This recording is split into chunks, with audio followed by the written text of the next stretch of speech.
sometimes we get caught up in like, all right, I've got to get my mover training going. I've got to get operations. I've got to dial in my finances, the processes. I've got to train a team. I need to bring on a new GM, the marketing. And jobs are being booked, right? Whether it's you've got a big sales team, whatever it might be, jobs are getting booked. So it's easy to overlook sales. Sales is everything in your business. Everything. Everything you want to do in your life goes back to selling moves, if that's how you choose to make a living in being in this business. This is the conversation I'm having with my private clients. This is the conversation I'm having with friends in the industry.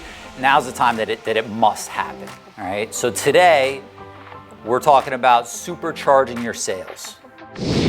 As we're heading into this time of recession talk, housing, slowing down, all of that, right now is that time you got to pull out that inner fight, right? Right now is that time where you got to say, you know what? Not everything could be soft and rosy and easy all the time. This is my time to accelerate past the competition. This is my time to do the things that I know I've needed to do. I'm going to do them now because I've got some real fire behind me. It's not just the motivation of the things you want, but what you don't want, right? Not wanting to struggle through a recession, not wanting to have to let go of people, not wanting to have to go home and tell your family you're not making it. Like, that's the stuff that if anything's going to get you moving and get you fired up, and like if you're not already dialed in, you're not already focused, if you've let this whole thing get you down, today I'm hoping that we could get you back up, get you focused, because we need you right now. There's going to be a lot of people in this industry who aren't hearing this message, and some of them are might be taking the proper measures, but a lot of them aren't. I watched it happen in 2008, and it's really what allowed me to double my business. I watched other companies go out of business, not because there was no moves, right? This industry is as close to recession-proof as it gets, guys. People are moving. It's just a matter of there might be less of them. So how do you gain market share, right? Meaning if there's only so many people moving in your market, how do you gain a bigger percentage of that to you? That's what you got to do right now. And the way you do that is you do that by dialing in your systems, right? Getting your people ready to go, getting them fired up. Knowing that now's the time to really focus because it's important. I know I'm coming right out the gate strong today, guys, but I look at you guys like my partners. This is the conversation I'm having with my private clients. This is the conversation I'm having with friends in the industry. It's like, now's the time. We talk about this stuff for, the last 6 years, but now's the time that it must happen, all right? So today, we're talking about supercharging your sales. Sales is everything in your business, everything. You can't do anything else you want to do without the sale. And I know you know that, but we need to be reminded of that, because sometimes we get caught up in like, all right, I've got to get my mover training going. I've got to get operations. I've got to dial in my finances, the processes. I've got to train a team. I need to bring on a new GM, the marketing. And jobs are being booked, right? Whether it's you've got a big sales team, whatever it might be, jobs are getting booked. So it's easy to overlook sales, right? Because sales, other than the phone ringing, there's no reaction to that. You're not being forced to react. Customers calling and screaming, you're forced to react. Movers don't show up, you're forced to react. Sales, you have to pull yourself and draw yourself to take the action that you need to get that going. And I'm saying this because I know we've got some believers in sales. We've got some people that are like, I could see how it can make a difference, but how much difference could it really make in my business, right? I'm kind of tapped out in this market. I've plateaued, right? There's no real additional room for me to grow. What difference could sales really make? And for those people today, it's like, look, guys, sales makes all the difference. All the difference. Everything you want to do in your life, think about that for a second. Everything you want to do in your life goes back to selling moves if that's how you choose to make a living and being in this business, right? You know, you take two companies, they do a great job, great movers, great customer service, 5-star reviews, everything's great, comparable. One's taking the old school approach of like, hey, we give an estimate, they want to call us back, no problem, right? Otherwise, they didn't want to move with us. You have somebody else that follows a very elegant, systematic process that ensures a higher booking percentage, same leads, same opportunities. You know, you've got one business that could be doing $1 million a year and another one that could be doing $2.5 million a year. Same overhead, same expenses, $1.5 million extra in revenue. I'm not selling you guys a pipe dream here. My job, there's nothing to sell on this. This is, you guys are here. My job is to get you moving on this stuff, right? Get you. I'm selling you on this concept because I need you to, you know, buy into this. The same way you need your team to buy into this. The same way you got to sell yourself every day on how important it is. Look, we've all got stuff we don't want to do that's part of our business. We've got to remember why it's so important and why it's critical. And that's what we're talking about today. We're talking about sales, all right? We're talking about getting that dialed in. So, who's with me? Who's fired up for this? Who's ready to take charge and do what you need to do to take your business where it needs to go, to not just get through this recession, but like, let's fucking crush it, guys. This is what 2008 made me in so many ways. I doubled my business. I became a real businessman, right? Not somebody that could do some sales and book some moves and put some stuff, but I understood what it really took to run a business. Get excited about this right now, right? Because if everything was easy, if it was always a good economy, if everything was just falling on your lap, you would not develop as a business person. And maybe that's not important to you, but one day you might want to do something different. One day you might want to scale your business, right, to another level. Right? Maybe right now you're like, hey, this is my target income so that I can live the lifestyle I want. Things change, things shift, right? Look at what inflation just did. The amount of money a year ago that it took to live a lifestyle is a different amount of money that it takes now to live that lifestyle. So anyways, apologies if I'm coming out the gate strong. I'm fired up with this, guys, and this is really, really important today. Let's talk about supercharging sales, okay? Supercharging sales. I'm going to give you 6 points today, and we're going to kind of work through them together. I want to give you the quick and dirty, get down to it. First point is, with sales, manage the process and coach your people.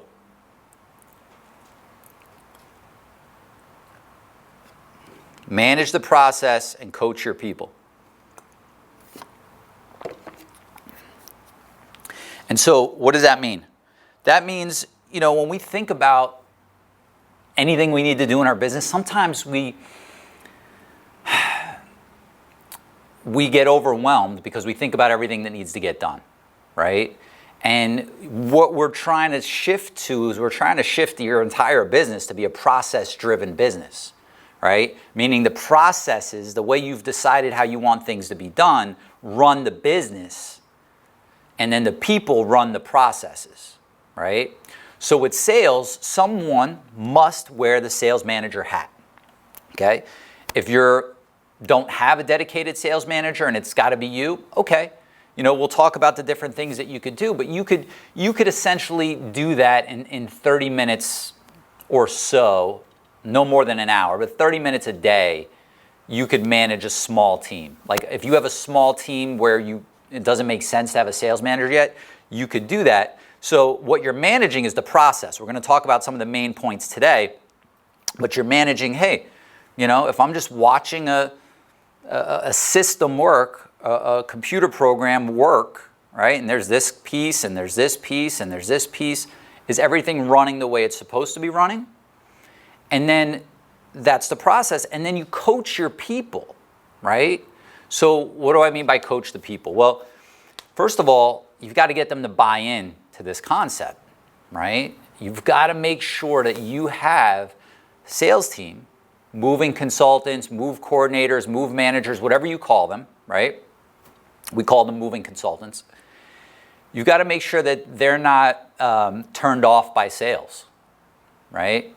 A lot of people are turned off by sales, right? And I get it. You know, you dealt with that aggressive person in the store that's just like, man, leave me alone. Or you've got that phone call that just is, they're just awful and hounding you, right? And so we have that association with sales, but we've got to remember in moving, it's not really sales. The customer, the prospective customer, called in or submitted a request for a quote because they're moving. Now it's just a matter of who's going to help them, right? So it's a matter of educating that customer on the moving process while also leading them to do business with your company and recognizing why your company is the better choice, even if you charge higher prices than the competition. And then there's enhancement training, right, or coaching. So enhancement training is basically, let's take the people you have, whoever you have, and maybe it's you. If you're on the phone, then this goes for you.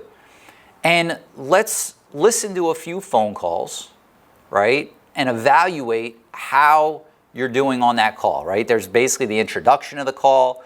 There's the body of the call where you're painting the picture for the customer, right? We'll send you out 3 professional movers, a truck, all the equipment. They'll come to your home, quilt, pad, and wrap all of your furniture, load it onto the truck, and unload it at the new location. If there's anything you may need disassembled and reassembled, they'll do that for you as well at no additional charge. Like, you're painting the picture. You're getting them to visualize the process, not just reading bullet points.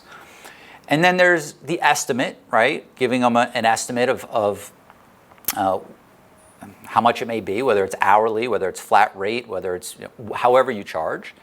And then there's going for the close, right?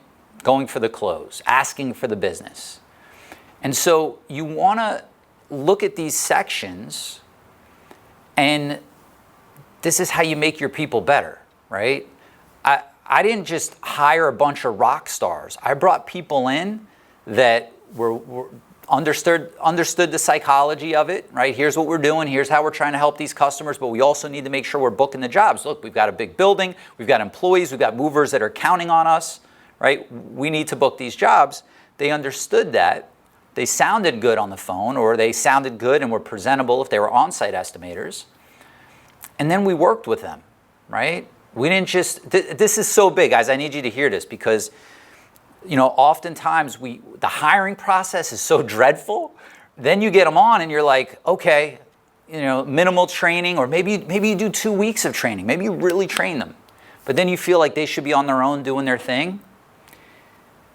There is like so much money tied to you continuing to coach them and continuing to help them get better. Remember, manage the process, coach your people. Well, you've got to keep them in a good mindset, right? If you come in and you're wearing the sales manager hat now. If you have a sales manager, good. Give this message to them, let them watch the replay. Like, somebody needs to be doing this. But if you come in and your salespeople are like, oh no, what a weekend. You won't even believe the stuff that happened in the world. And they sound like, what's the guy's name from Winnie the Pooh? Eeyore? Is it Eeyore? They sound like Eeyore? You've got to help them get back in a good place. You can't take the stance of like, it's not my problem. He's miserable. She's always in a bad mood. Well, they're talking to your customers. That's the front line. So either help them lift up, right? Send them home for the day if they need a little time. They're going through something. Look, everybody's going through something. If they need a little time, let them have it. But otherwise, you got to coach them to get back on track. Get them back on track. Remind them of their goals, right? That hopefully you're going over with them monthly when you're setting bonuses, and just coach them back, right? it's such a more rewarding way to do it, to manage the process and coach the people than feeling like I got to manage these people. There's nothing really to manage except keeping salespeople, keeping them in a good, upbeat, positive, optimistic, let me help this customer mindset, right? And then guiding them back to the process when they fall off. Second one is we've got to monitor the lead flow. Monitor lead flow.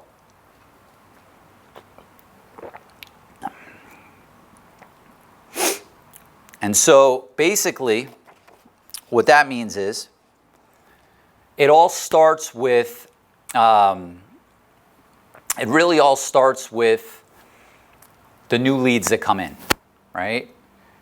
If you don't already, I would start daily, right? Because you need to get the numbers anyway for the week, but at least weekly.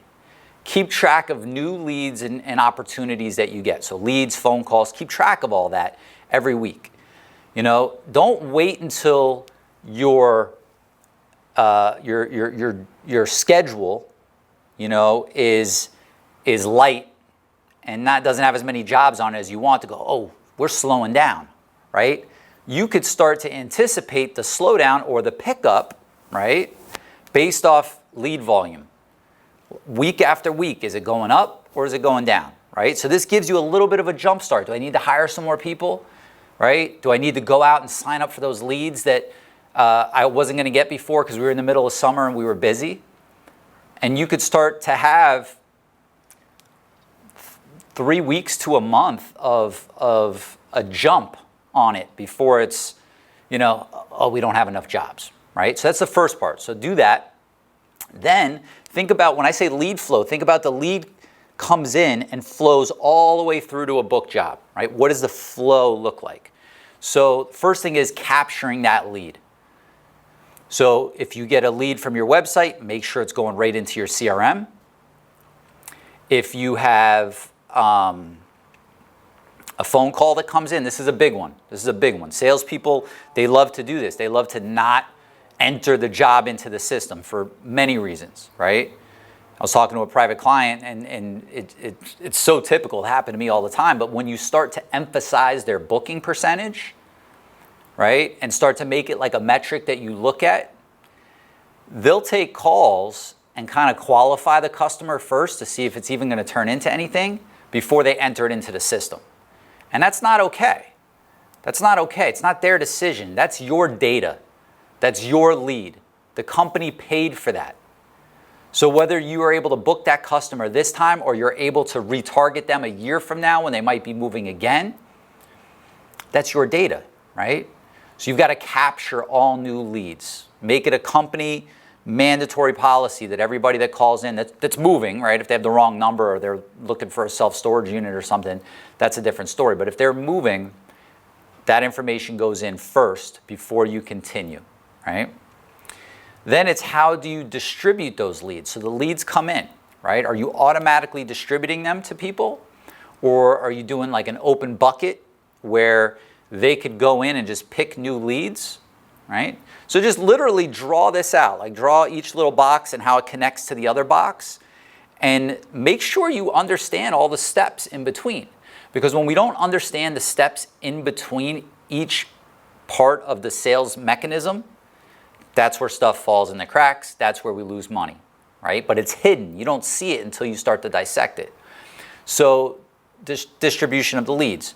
Are you getting, are you giving the leads to anybody, or are you taking the good leads and giving the good leads to your best people and the new people are getting the lower converting leads, right?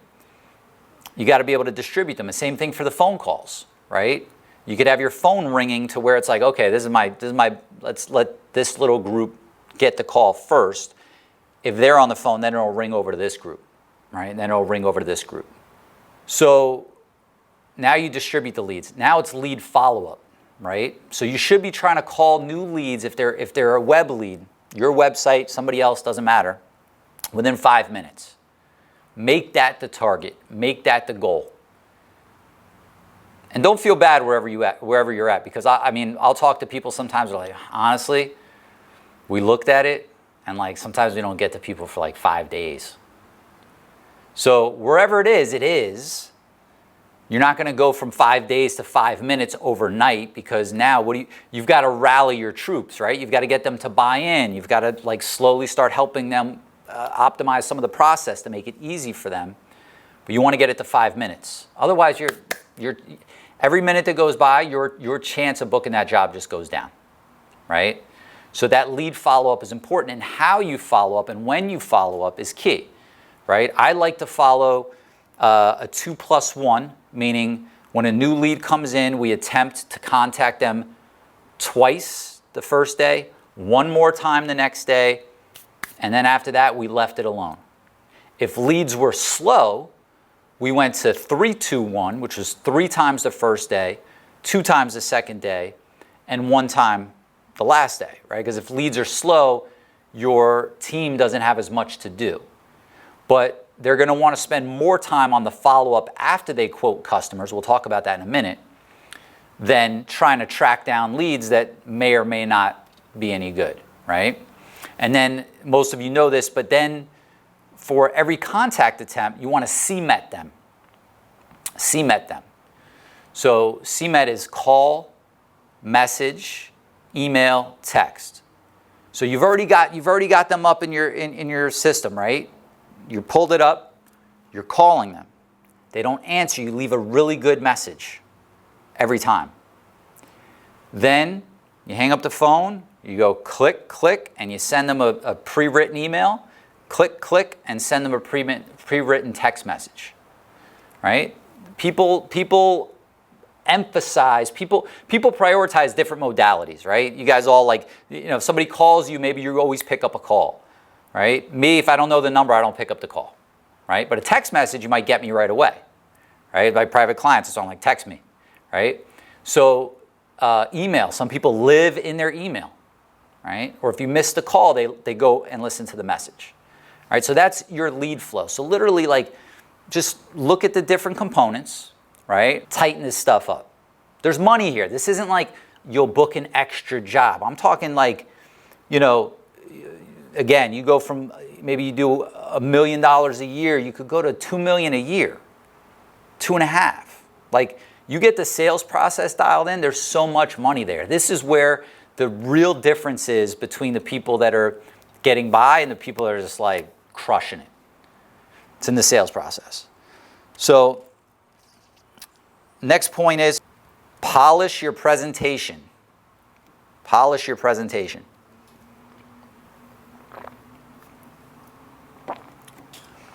So basically now you get the customer on the phone, right?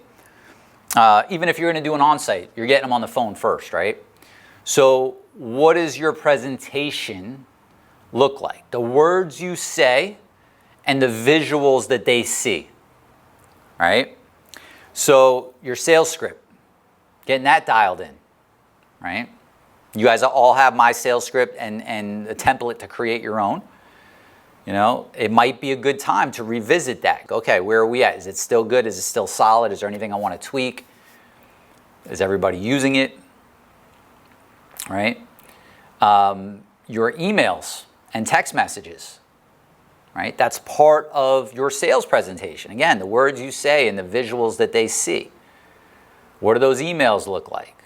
What are the, are the emails focused on your company, or are they focused on how you could solve their problem, right? Do they start off with, hey, we're the best, we're the best, we're the best? Or do they start off with, hey, we know moving is stressful, but we're here to guide you through the entire process. Here's how we do that. By the way, make sure you set up your move with us, right? There's a difference in sending an email doesn't matter. If nobody opens it, it doesn't matter, right? If when they open it, what you say doesn't resonate and they just move on to the next thing, it doesn't matter. So think about that. Think about the presentations that are going out. There's no reason with the technology today to not have pre-written emails that you write once, and text messages that you write once. You sit there with your team and you put them all up on the wall and you look at them, you're like, okay, they're going to get this one first, and they're going to get this one, then they're going to get this one. Okay, you know what? I think we need to discuss this first. Imagining they might be opening all of them, right? And you do it one time, one day. You put them in your CRM, you put them in your autoresponder, and that's it, right? They're done. So videos too. Videos, part of what you could be doing is sending videos to customers through text and through email, right? So email videos would be something relevant to them. Packing tips, getting ready for your move tips, right? Like, stuff that they would be really interested in and feel like, wow, this is real value that they're providing. This company seems to know what they're doing, right? It's not a history of your company. If you want to do an explainer video, you could do a 60-second video that just shows the process, right? Shows where they're at, right? They're getting an estimate, and then what it's like to deal with your company. They get the estimate, the movers show up, they quilt, pad, and wrap all the furniture, they load it on the truck, they unload it, they're happy, everything went well. That's an explainer video. You could do that, right? Then you've got your on-site presentation folder, right? On-site, but like I know I'm giving you guys a lot of stuff, and you might be doing, maybe you're doing 90% of it, right? But it's like, let's control the things we can control. Let's take action on the things we can take action on, right? And this is the stuff that makes a difference. On-site presentation folders, right? So if you're doing on-site estimates, you really want to have a nice folder that is essentially like your website, right? So it's like there's one page on just maybe an overview, another page on your local moving, another page on your storage.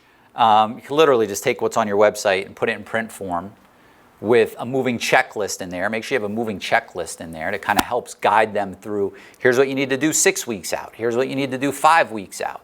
So you're leaving them some value, and then print the estimate on the on-site and leave it with them if you're not able to book the job right there on the spot, right? So polishing your presentation, right? So, take these points that we're talking about today, right? And just one by one, go through them and just say, what could I be doing here? And give yourself a little sales optimization, supercharging my sales project that you work on between now and the end of the year, right? It's not like, hey, get this done next week. These are some serious objectives, but they're the ones that are going to really help move the needle, all right?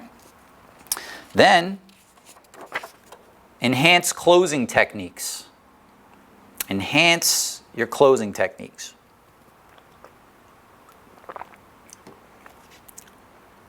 So what does that mean? So look, there's the system and the process, right?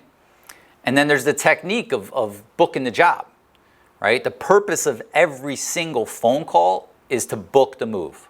That's it. And everybody needs to know that in the company. Secondary, you give them an estimate. You educate them on the process, right? You answer all their questions. But like you've got to, when the phone gets picked up, it's not like I'm just here to answer questions. I'm here to book the job, right? That's the main purpose of this call. And so how do you do that? You do that by, number one, your sales script, right? Your presentation and things, the lead flow, all of that, right? Getting them on the phone. You can't have a great presentation and you can't have a good closing technique if you never get them on the phone because you're waiting 5 days to call a lead, right? Or people are calling you and it's going to voicemail. But then once you get them on the phone and you go through your presentation, many of you are familiar with this, but I like to roll into the reservation, right? Assume the sale, roll into the reservation, meaning, like this is, you want to train your people so it's like, hey guys, the purpose of every call is to book the move. So I want you to just assume, right? Even if it doesn't happen every time, I want you to assume that when the customer calls, they're calling the same way when somebody called an airline back in the day before you could go online. It's like, oh no, they're calling to book a flight, right? Or when you go up to the register at the grocery store and you bring your stuff to the register, you're not here to talk about the items, you're here to check out. So make that assumption, right? And then roll into the reservation. And what that means is instead of getting to the end of your pitch, your script, your presentation, whatever you want to call it, and saying, how does that sound to you? Are you ready to go ahead and set that up, right? You just roll right in because you've assumed that that's why they're here. So at the end, you're just like, okay, you're all set up. Did you want to put that on a Visa or MasterCard? You know, I've got, you know, if you take a deposit, you know, I've got, what was the other one? Okay, great. Well, we've got a morning and an afternoon spot available on that day. Which would you prefer? Right? Which would you prefer? Give them two options. Right? It's even if you're like, you say that and you're like, but Lewis, it was a 4-bedroom house. You still need to give them two options. And both of those options lead to booking the move. So even if it's like, I'll take the afternoon, you're like, actually, you know what? The size of your move, we're really better off doing it. Like right there, you correct it. Just make sure you give them a second option. You know, if they gave you 2 dates, you could say, we have availability on the 4th and the 5th. Which one would you prefer? Right? That's rolling into the reservation and not just, it's more of an elegant way of asking for the sale. Okay? And it closes more jobs. Right? The customer feels like, oh, this is natural. This is the next step in the process, right? You're not going, here, I'm putting all that I just handed, everything that I just rattled off to you that you probably didn't understand half the words I was using in the terminology. Take it, think about it, and then let me know. Do you want to move with me? It's just a different way of handling it, right? Next one is, to enhance closing techniques, is the tentative reservation. So the tentative reservation is you roll into it. They're like, no, you know what? I don't really want to do it, right? Maybe you help them if you identify any objections they have. You're able to handle that right away. So if they're like, you know, they want to talk about your price. That's a big one. That's a big one. Okay? Write this down. Get good at overcoming price objections.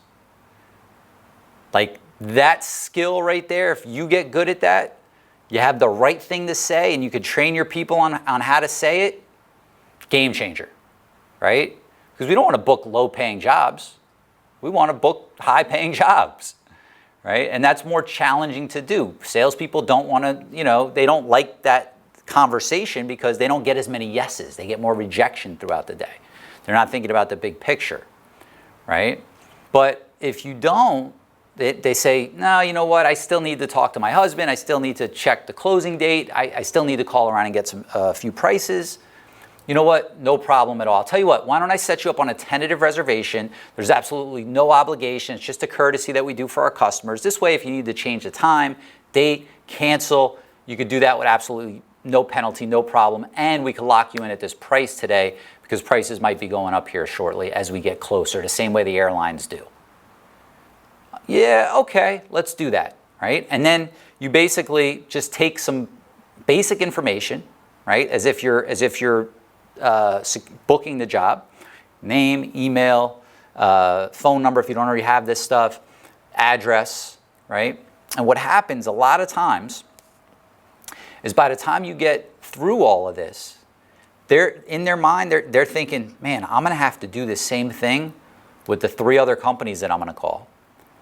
And then I'm going to have to call this company back and say, you know what, I don't want to do that.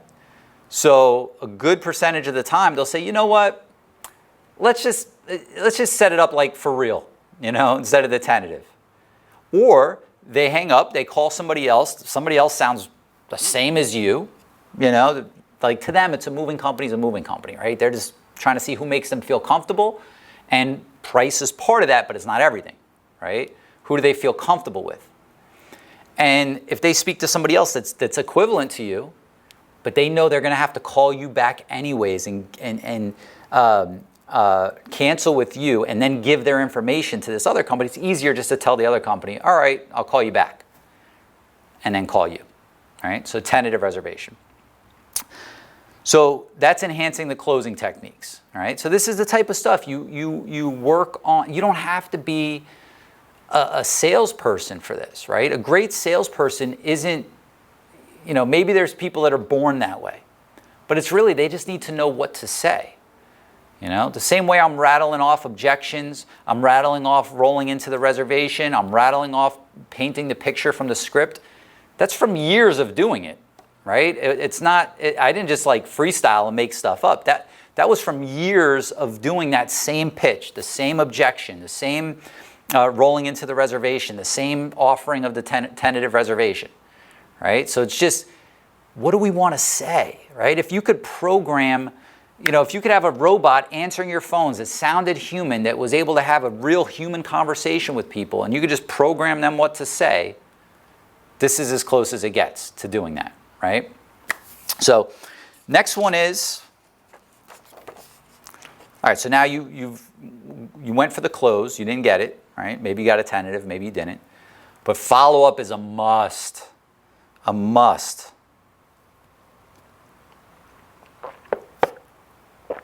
It's a must. And when I say follow-up, I'm talking after you give an estimate. Depending on if it's local, long distance, if you take an inventory, if you don't take an inventory, you might have spent 10 to 30 minutes with this customer. But what do we know? We know that their phone number works, their email works, they're a real person, they're actually moving, they've expressed some interest in moving with your company, and you've already started to build some rapport. And so when we talked earlier about the new leads, and I said, hey, call them twice or CMET them twice the first day, one more time the next day, it doesn't sound like that's a lot, but that's because they need to be spending more time following up on the people that they already spoke with. There's so much money here, so much money here. So I'm challenging anybody who's sitting there going, Louis, that doesn't feel good to me. I feel like a pest. I'm not that salesy. I don't want to annoy them, right? We're so afraid. It's human tendency. It's not like I never felt that way, or the people that do this don't feel that way. It's just having a different perspective about it, all right? And you've got to have that perspective so that you could share that with your team, right? It's all about your worldview. How do you see it, right? Somebody sees something as beautiful, somebody sees something as ugly. It's perspective. So this is your business, right? You need everybody to be on the same page with how you see things. And I'm trying to say, hey, this follow-up process is key. And let me tell you why.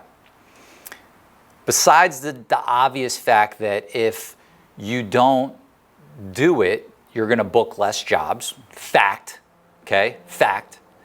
Besides that, if you have a reason for following up with them and you're not just like, hey, did you figure it out yet? Do you want to move? It's elegant. You do it elegantly, right? Well, the customer appreciates your diligence, right? They've got, put yourself in their shoes instead of in your own shoes. And I say this coming from a place because I've felt it before, feeling scared of being rejected, scared of the customer going, you're annoying me, stop calling me, right? Like that's the worst. The worst fear is the customer's like, you're annoying, stop, right? Move past that and look at it like they're busy, right? They're preparing for a move. There's a lot to do, right? There's a lot to do. So, you're busy, you're doing your thing, you've got life, you're trying to manage all the stuff that goes into a move, which we forget, right? We think about our struggles as the moving company owner, but we tend to forget all the stuff they need to do, the elevated stress, the increased amount of workload, the things they got to figure out, the checks they need to check off their to-do list. So when you follow up and you're helping them in their mind and they're driving and they're like, shit, I got to get the movers. I got to line that up. I'm waiting for another quote from this company. I still got to call 2 more companies, and you follow up. You're doing them a favor. You're helping them to check something off the box. And I mean that. This isn't like some manipulative way to get people to make sales calls or get you guys to do follow-up. This is the truth. This is what I believe, right? And this is what I believe, and this is what I've seen to be true and work for me, right? Nobody could really say this is the truth, right? Except it's a fact. If you follow up, you'll make more money, okay? So, think about it differently. That's all. If you're struggling with the sales thing, you're struggling with the follow-up thing, think about it differently. Think about it as you're the industry leader in your market. If you don't believe it and you don't act as if, you won't be, right? And many of you already are. And think about each person that calls is a friend or a member of your community, right? You're the mover in town. You're the one they go to, right? Look out for them. Help them, right? Take that position. Sure, will the occasional person be like, hey, I told you I'd call you back, stop calling me? Yeah, it'll happen. But you can't do anything about people being pissed off in the world and taking it out on whoever they run into. It's not about you, it's about them. Somebody reacts like that, it's not because you called. It's because you're dealing with the general public and you know, tension's high, stress is high. People don't deal with it well. But just think about your identity and who you want to be when it comes to how you interact with your customers, and think about your sales as coming from a place of service as opposed to coming from a place of being a pest and annoying them and being salesy, right? You're just providing great service to your community. You're helping them, guide them to do business with your company because you should believe in your service. And that's it. And if you're like, well, I don't know, we got a couple of guys that might cause damage, then believe in your ability to make it right after the fact, right? They might go out there, they might break some stuff. Right? I mean, I'm not saying being okay with it and just throw anybody on the truck and not work on mover training. What I'm saying is if it's a hindrance to selling, you've got to put it in perspective and say, you know what? Stuff happens with moves. And when it happens, we'll handle it, right? And again, same way, when you're following up, call, message, email, text. These people are busy. Remember what they're going through. So just to come back to that, remember what they're going through.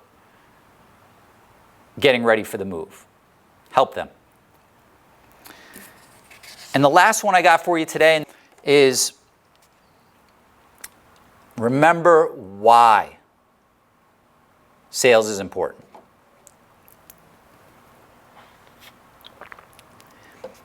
You know, we need to remember why we do things. And especially when there's something we resist or something that doesn't come natural to us. But we've opened our eyes to, I know it's important, you know? Same way, if you're, you know, doctor said, hey, you've got this issue, that issue, this issue, that issue. You're not going to live that long unless you start watching your diet, exercising, managing your stress. Well, you might need the reminder to go for the walk, to you know, not order the pizza, right? To do the things that seem like they suck and they seem like they're hard in order to get the result that you want. And so we started this by saying sales is tied to everything you want in your life. I can't imagine you're not, I know you're not in this business because you're here to just like get by. And if you are, that's just not a good strategy. One little shift in the market and getting by turns into going under. So we want to be really taking care of the sales. Like just imagine for a minute. Just imagine this for a minute. Imagine you knew that you didn't have to do any of this, right? All these steps, forget about them for a second. Forget about all of them. And imagine you knew that the amount of jobs that you wanted that would allow you to hit your income goals, allow you to fill your trucks, allow you to scale and grow and do whatever you wanted. But the amount of jobs you wanted were just on your schedule automatically, right? Every month. Just think about that for a minute. No longer do you have to like do any of this stuff. How much time will that free up in your strategizing, your worrying, you're stressing, you're juggling, you're overwhelmed, right? that you could focus on doing a better job for the customers, training your movers, hiring movers, right? Getting that process dialed in, right? Spending time working on growing the business, spending time working on yourself and you know, doing the things you want to do to live life, right? That's all possible when sales is no longer a problem. And what we've talked about today is how you make sales no longer a problem. So I want to invite you to like rise above all these tasks that you might have been writing down today of, I gotta do this, fuck, so much stuff. And recognize that it's step by step, you'll get it done. And, you know, how do you eat an elephant, right? One bite at a time, right? How do you, you know, walk a mile one step at a time? Take one step at a time, and you will get to a place where you are managing. And again, remember, as you grow and you get more sales, you get more team. As you get more team, you get more leverage. Now you have a sales manager to do all this stuff. Then you have a GM. Then you've got a COO. Then you're in a position where you could do the stuff that I know you want to do. Like, I know you guys have fantastic ideas. Sometimes you just feel stuck having to do it all.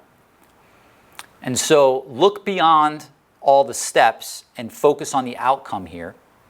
Hopefully I've done my part today to you know, paint the picture of what that outcome looks like, so that it's like, it's worth it, right? It's worth it. Like, you know, everything you got to do to build your business, sometimes it feels dreadful. It feels like hell. It feels like you're walking through the hot desert with no water to get there. But you're only going to do it if you believe what's on the other side, right? So whether that's what we talked about today or something totally different, believe that you can make it happen. It'll be challenging in the middle. But when you get there, everything becomes easier. You know, it's not more money, more problems, right? It's more money, better problems. And a lot of people shrink. I've done this. I've felt myself do this multiple times throughout, you know, the 20-something years I've been in business. You hit difficulties, you hit challenges, you get overwhelmed, and you lower your ambition a little bit. And you start to say, you know what, maybe I'll just be happy with this. Or maybe this isn't the right business. This is the right business. You know, so if you need a refresh, take the refresh. But then get back in the game and let's crush this. Hey, my friend, before you go, you've got to hurry and watch these next few videos over here. They will absolutely help you take your moving company to the next level. Go watch them now, and I'll see you over there.